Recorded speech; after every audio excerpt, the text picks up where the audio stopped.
Hello and welcome to Unacademy. मैं शुभम सिसोदिया आप सबका बहुत स्वागत करता हूं। आप सबको हमारे देश में जो हमारा समाज है, जो जातिगत व्यवस्थाएं हैं, वो हमारे समाज का अभिन्न हिस्सा हैं। अब बहुत सारे लोग कहते हैं कि समाज को व्यवस्थित बनाए रखने के लिए जाति व्यवस्थाएं जरूरी हैं और इसी जाति व्यवस्था के कुछ नेगेटिव एस्पेक्ट्स हैं, लेकिन वो भी निकल के सामने आते हैं। आपने जाति आधारित बहुत सारे क्राइम, जाति आधारित बहुत सारे भेदभाव हमारे देश के अंदर देखे होंगे। एक दो तीन चार नहीं, सैकड़ों हजारों के जो मामले हैं उनकी लिस्ट आपको देखने को मिलेगी। जैसे कुछ एग्जाम्पल मैं आप लोगों के सामने यहां पर लेके आया हूं। अभी कुछ दिन पहले आप यहां पर देख सकते हैं, और ये आज की न्यूज है, ये अंबेडकर साहब के समय की न्यूज नहीं है कि जिस समय पर उन्होंने घड़े में से जिस दिन उनका पानी पिलाने वाला व्यक्ति नहीं आया था, उस दिन उनको पानी नहीं पीना पड़ा, पूरे दिन प्यासा रहना पड़ा, तब जाकर उन्होंने संविधान में इन सारी चीजों को शामिल किया। ये आज की न्यूज है। आज भी हमारे देश के कई हिस्सों में जाति के आधार पर इतने बड़े भेदभाव देखने को मिलते हैं कि यहां पर देख सकते हैं। और ये न्यूज अगर मैं आपको यहां पर दिखाऊं तो जस्ट रिसेंटली, कुछ ही दिन पहले, यानी 2025 की ही न्यूज है। घड़े के पानी पीने पर दलित युवकों की पिटाई की गई, 3 गिरफ्तार हुए ऐसे मामले में, और राजस्थान का यह मामला है। और एक अकेला मामला नहीं है ये, मैं आपको ऐसे बहुत सारे मामले दिखाना चाहूंगा। हिंदुस्तान टाइम्स की एक रिपोर्ट है जिसमें बताया गया है कि 118% राइज देखने को मिला है कास्ट बेस जो बायस होते हैं सारे के सारे 2019 से। ये यूजीसी का डेटा है, आप यहां पर देख सकते हैं। विवादित मामला है काफी, हालांकि रिसेंटली 7 नवंबर 2025 का केस है। केरला में एक जो स्कॉलर हैं पीएचडी के, उनके साथ में विवादाक्ष है। एक यूनिवर्सिटी के अंदर एक स्कॉलर के साथ आप देख रहे हैं विभाग के अध्यक्ष के द्वारा ऐसा जो डिस्क्रिमिनेशन है वो यहां पर आपको देखने को मिलेगा। और अगेन रोहित वेमुला केस के बाद में तेलंगाना और साउथ इंडिया की जो राजनीति है उसमें, और नॉट ओनली मैं यहां पर कहूंगा साउथ इंडिया की राजनीति के बारे में, बल्कि हमारे देश में हर हिस्से में, हमारे यहां पर राजनीति में हर जगह कास्ट, धर्म, इन सब चीजों का एक अलग स्थान है। आप सब लोग इस सच्चाई के बारे में जानते हैं। ये तो हो गया एक जो कि समस्या है, उन सभी समस्याओं वाले पहलुओं के बारे में मैंने वहां पर बात करी। लेकिन इसी के रिलेटेड एक जो हमारे संविधान निर्माताओं का सपना था संविधान को लेके, एक वैसा सपना बाहर जो साकार होता हुआ देखने को मिल रहा है अभी हमारे ही इस देश के एक हिस्से में। ये मामला है महाराष्ट्र का, और महाराष्ट्र के एक गांव ने अपने आप को जाति मुक्त घोषित किया है। यानी कि ये देश का ऑफिशियली डिक्लेयर्ड पहला जाति मुक्त गांव है। एक ऐसा गांव जहां पर सभी लोगों के साथ समानता होगी। और सबसे बड़ी बात, ये गांव ऐसा बना क्यों, मेरा पूरा फोकस वहां पर रहेगा। इस गांव में जाति, धर्म, इन सभी के आधारों पर कोई भी कैसा भी भेदभाव नहीं होगा, और अगर भेदभाव किया गया तो उस व्यक्ति के ऊपर फाइन लगाया जाएगा, और ग्राम पंचायत इस पूरे मामले की देखरेख करती है। और ऐसा किया गया है। अब तक लगभग 10, 15, 20 जो लोग हैं उनके ऊपर फाइन भी लगाया जा चुका है। ग्राम पंचायत इसकी निगरानी करती है। और सोशल मीडिया के जमाने में एक और अच्छी ऐसी चीज कि जैसे हम हर टाइम फोन पर नहीं लगे रहते, तो शाम का 2 घंटे का समय निर्धारित करा गया है सोशल मीडिया या फिर फोन से डिटॉक्स करने के लिए, सो दैट सब लोग साथ में बैठ सकें, बातचीत कर सकें, सोशल रिलेशन हैं उनको बेहतर बना सकें। ऐसे बहुत सारे बदलाव इस गांव में हमें यहां पर देखने को मिले हैं। तो ये महाराष्ट्र के एक गांव है, इन्होंने प्रस्ताव पारित किया, बाकायदा प्रस्ताव की कॉपी मैं आपको यहां पर दिखाऊंगा। और ये चाहते हैं, क्योंकि जो कास्ट के बेसिस पर अभी आपने यूजीसी गाइडलाइंस आई थी सारी, उनमें देखा कितना ज्यादा विवाद हुआ। क्या होता है इन चीजों से, सोशल हार्मनी है, जो संविधान के वैल्यूज हैं वो सारी चीजें डिग्रेड होती हैं अंततः। और इस जो पंचायत ने एक बहुत बड़ा मैसेज पूरे गांव को यहां पर देने की कोशिश करी है। ये जो प्रस्ताव है, इस प्रस्ताव में ऐसा है क्या, उस प्रस्ताव से पहले मैं आपको यहां पर इनकी जो लोकेशन है, ये बेसिकली महाराष्ट्र का जो एक मैप है, इस मैप में आप देख सकते हैं यहां पर अहमदनगर, यानी कि पुराना नाम इसका अहमद नगर देखने को मिलता है।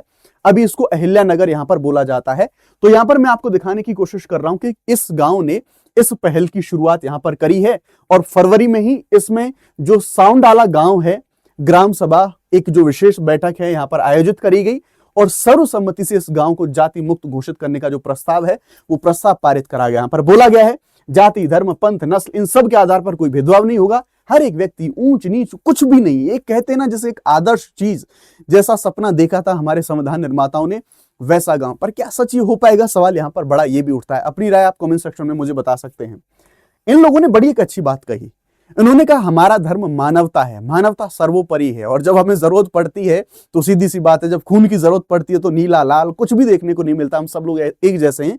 इस गांव का, इस पूरे प्रोग्राम का नेतृत्व कर रहे यहाँ के जो सरपंच हैं, उनके द्वारा इस स्टेटमेंट को यहां पर बोला गया। और सबसे बड़ी बात, जिस प्रस्तावना के बारे में, जिस संविधान के बारे में हम बात करते हैं, एक जो हम बॉटम टू टॉप या फिर टॉप टू बॉटम जिन अप्रोचेस के बारे में बात करते हैं कि कोई बदलाव होगा ऊपर से होगा ना, इन लोगों ने बॉटम टू टॉप जो बदलाव है उनको करने की कोशिश करी, जो 73वें संविधान संशोधन के द्वारा हमने यहां पर उन चीजों को सभी देखा था कि किस तरह से बदलाव होंगे। उन्होंने कहा जो प्रस्तावना के मूल्य हैं, कॉन्स्टिट्यूशनल मोरालिटी है, उस मोरालिटी को इन लोगों ने यहां पर एग्जीक्यूट करने की कोशिश करी है।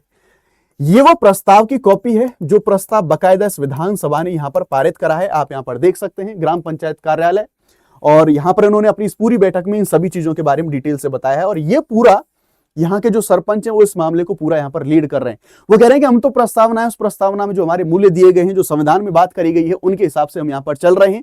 जहां पर क्लियरली लिखी गई है, इक्वलिटी की बात करी गई है, इक्वलिटी के साथ साथ न्याय की बात करी गई है, उसी में एकता और अखंडता की बात करी गई है। इन्हीं चीजों को हम आगे बढ़ाते हुए इन चीजों को हम धरातल पर एग्जीक्यूट कर रहे हैं। मैं ये कहता हूं कि अगर वास्तव में इस एक गांव ने शुरुआत करी है, हर एक गांव का जो सरपंच है, हर एक गांव का प्रधान है, हर एक गांव का मुखिया है, अगर वो शुरुआत करे अपने लेवल पर इन चीजों की, तो शायद इस देश की दशा बदल सकती। क्यों? क्योंकि जो ऊपर का नेतृत्व है वो कभी ऐसा नहीं चाहेगा कि कभी ऐसे जो बदलाव हैं वो बदलाव हो पाए, क्योंकि फिर राजनीति फीकी पड़ सकती है। अगेन, नेतृत्व की भूमिका आप यहां पर देख सकते हैं, यानी कि जो सरपंच हैं यहाँ के शरद राव अरगड़े 3 कार्यकाल से यहां पर सरपंच रहे हैं। उन्होंने ही यहां पर जो एक शिविर लगाया और उन्होंने इस पूरे कार्यक्रम का संचालन किया, और पूरे गांव में एकता और समानता का प्रतीक उन्होंने यहां पर इस चीज को बनाया है। नाउ संवैधानिक आधार क्या है? तो सिंपल सी बात कहेंगे, प्रस्तावना का सीधा सीधा उल्लेख उन्होंने बात करी है। यहाँ पर जातिगत प्रथाओं का पालन ना करने की घोषणा उनके द्वारा करी गई है। कोई भी संविधान की भावना के विरुद्ध जो आचरण है वैसा अगर किसी ने किया तो उसके ऊपर दंड लगाया जाएगा। और इसी को हम यहाँ पर कह रहे हैं, यानी कि संविधान के मूल्यों का पालन करना, यानी कि कॉन्स्टिट्यूशनल मोरालिटी, इस कॉन्स्टिट्यूशनल मोरालिटी को एग्जीक्यूट करने की बात यहाँ पर करी गई है। और ये जो नियम है ना, ऐसा नहीं उन्होंने कोई नए नियम ऑलरेडी हैं, संविधान में, व्यवस्थाओं में है, बात है बस लागू करने वाली। उन्होंने लागू करके चीजों को धरातल पे दिखा दिया है। तो ये एक प्रतिबद्धता उन्होंने यहां पर दिखाई। अब आप अगर जिले की पूरी पृष्ठभूमि देखोगे ना, तो जिस जिले ने पूरे देश के अंदर एग्जाम्पल दिया है ना, ये जिला कभी बदनाम हुआ करता था। ये जिला कभी बदनाम हुआ करता था, टॉप लिस्ट में हुआ करता था क्राइम की में, और स्पेशली SC ST के विरुद्ध में अत्याचारों के मामले में टॉप पे रहता था ये जिला। लेकिन बदलाव इन लोगों ने करके दिखाया। तो यानी कि नेतृत्व चाहे बड़ा हो चाहे छोटा हो, अगर वो चाहें तो नीचे से धरातल से चीजों में बदलाव किया जा सकता है। और ये जो पूर्व में अहमदनगर, यानी कि जिस जिले में ये बदलाव हुए हैं, वही जिला आप देखेंगे बहुत सारे मर्डर के लिए, ऑनर किलिंग के लिए, और लंबे समय तक ये अत्याचार प्रवण जिलाओं की सूची में रहा है। और साथ ही साथ बहुत सारे SC ST एक्ट के मामले भी आपको इस जिले के अंदर देखने को मिलेंगे। लेकिन अब जो यहाँ के लोग हैं, यहाँ के गांव के लोग हैं, यहाँ के गांव की जो लीडरशिप है, सरपंच है, उन सभी के प्रयासों से इन्होंने इन सभी बदलावों को किया है। और ये तो एक जाति वाली जो बात है ना, ये एक बदलाव है, बहुत सारे बदलाव इन्होंने करने की कोशिश करी है पहले से। बाल विवाह पर प्रतिबंध इन्होंने लगा दिया है। यहाँ पर देखेंगे विधवा विवाह की अनुमति इन्होंने यहाँ पर जो है दे दी है, कि अगर सीधी सी बात है कोई महिला का पति अगर उनकी मृत्यु हो जाती तो अपना जीवन वापस से जी सके। लड़कियों की हायर एजुकेशन सुनिश्चित करने की बात करी है, महिलाओं की भागीदारी बढ़ाने की बात इन्होंने करी है। मतलब लॉन्ग टर्म, शॉर्ट टर्म के साथ साथ लॉन्ग टर्म भी इनके द्वारा जो हमारे प्रयास हैं वो प्रयास इनके द्वारा यहां पर लिए गए हैं। अब इन्होंने जो इतना अच्छा एक जो कोशिश करी है, मैंने आपको कुछ घटनाएं पहले बताई, लेकिन उसी में मैं आपके सामने यहां पर कुछ डेटा लेके आया हूं। हमारे देश के अंदर जो SC STों के प्रति जो भेदभाव या फिर जाति के आधार पर भेदभाव होते हैं, हालांकि मैं यहां पर आपको एक चीज ये भी बोलना चाहूंगा, कुछ लोग ये कहेंगे इनमें बहुत सारे फर्जी मामले होते हैं। यस, मैं बताना चाहता हूं कि बहुत सारे फेक केस भी होते हैं, लेकिन इसका मतलब ये नहीं कि बिल्कुल भी कि सच केस नहीं होते। ये NCRB का ऑथेंटिक डेटा है, नेशनल क्राइम रिकॉर्ड ब्यूरो, सरकार का डेटा है ये, जो ये बता रहा है कि SC के खिलाफ इतने सारे मामले आपको 2023 तक 57,500 से ज्यादा मामले देखने को मिलेंगे, यानी कि वृद्धि ही देखने को मिल रही है। ST के खिलाफ मामले देखेंगे तो 28% वृद्धि है इन मामलों में देखने को मिली है। और ST के प्रति अपराध देखोगे तो 28.7 प्रति 1 लाख SC आबादी पर क्राइम होते हैं इन लोगों के साथ में। और अगर ऐसी कंडीशन में अगर किसी के साथ में ऐसा फैसला, अगर कोई भी ग्राम पंचायत ऐसा फैसला लेता है, तो यस, ये एक बहुत बड़ा कदम यहां पर माना जा सकता है। मैं बात करना चाहूंगा थोड़ा सा कॉन्स्टिट्यूशन के बारे में। आपका संविधान आपको क्या सिखाता है? प्रेमबल में जो सारे के सारे वैल्यू लिखे हुए हैं, सारे मूल्य लिखे हुए हैं, जिनमें हम एकता की बात करते हैं, जिनमें हम बंधुता की बात करते हैं, जिनमें हम समानता की बात करते हैं, उन चीजों को यहां पर लागू करने की कोशिश करी गई है। फंडामेंटल राइट, यानी कि सभी व्यक्तियों को मिले हुए मूल अधिकार, आर्टिकल 14 के बारे में बात करें, आर्टिकल 15 के बारे में बात करें, 17 के बारे में बात करें, एक गरिमामय जीवन आपको आर्टिकल 21 प्रदान करता है। उतना ही नहीं, 73, यानी कि आप जानते हैं 1992 में हमने एक सपना देखा कि हम गांव के स्तर पर सुशासन का विकेंद्रीकरण करें, और इसी का एक पड़ाव निकल के आता है 243 के अंदर, 243 ए के अंदर ग्राम सभा। और जो ये सारे बदलाव किए वो ग्राम सभा की ही देन है। और आप देख सकते हैं गांधी जी का जो विचार था, गांधी जी के विचार को साकार होते हुए आप यहां पर देख सकते हैं। गांधी जी यही तो चाहते थे। वो क्यों गांव को इतना स्वावलंबन बनाना चाहते थे, ये इसका एग्जाम्पल, बेस्ट एग्जाम्पल आप देख सकते हैं। साथ ही साथ कॉन्स्टिट्यूशनल मोरालिटी, यानी कि कॉन्स्टिट्यूशनल के जो कॉन्स्टिट्यूशन की जो वैल्यूज हैं, कॉन्स्टिट्यूशनल वैल्यूज हैं, उन सभी वैल्यूज को यहां पर फॉलो करने की बात करी गई है। इन सभी चीजों का आप एस्पेक्ट देख सकते हैं।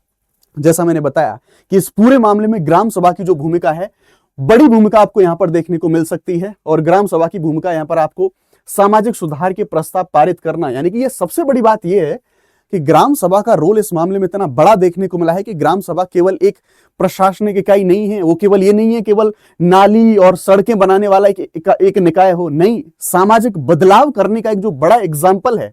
और पॉलिसी मेकिंग में और एग्जीक्यूशन में जो बॉटम टू टॉप चीजों को बदला जा सकता है, उसका एक बेस्ट एग्जाम्पल गवर्नेंस के अंदर आप इसको यहां पर देख सकते हैं।